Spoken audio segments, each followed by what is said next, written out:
Hi, this is Corncod One of Nationalist News and Notes. Today I'm going to talk a little bit about some things going on in Europe. I'm calling it Euro-Nationalist Roundup. On December 6, Romanians went to the polls in their national election. In recent years, Romanian nationalist parties have had a tough time of it. Back in the mid-90s into the early 2000s, the Greater Romania Party did very well, and for a time it was the second biggest vote getter in the country. However, the Greater Romania Party sort of faded. There was infighting, and for a time they became oddly fixated on Zionism. They still hold some minor local government offices, but they're really a shadow of their former selves.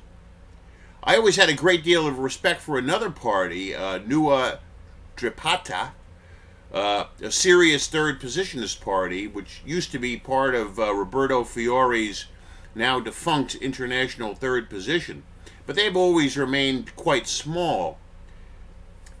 It always seemed to me to be very odd that the nation that gave us the legendary Captain Corneliu Codreanu should fail to have a viable nationalist party for so long. But now there's a glimmer of hope. In the December 6th elections, a new party, Alliance for the Unity of Romanians, came seemingly out of nowhere and picked up 9% of the votes. It's a modest start for sure, but no one, it seems, predicted it would happen. The party seems to be mainly national conservative, combined with some more hardcore elements. Perhaps over the next few years, Alliance for the Unity of Romanians might make some headway. The alliance advocates for a union between Romania and Moldova. This is up to the Moldovans, of course, who are mostly ethnically Romanian and speak a dialect of the Romanian tongue.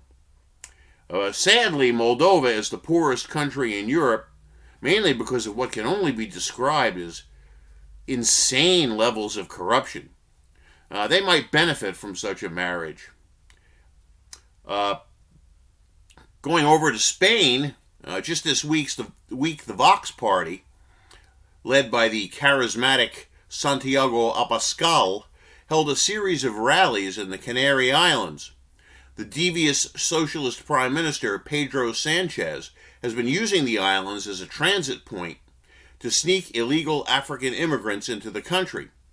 Abascal was well received by the Canary Islanders, who have been suffering under the weight of all these refugees, resulting in damage to the tourism industry, which supports most of the workers there.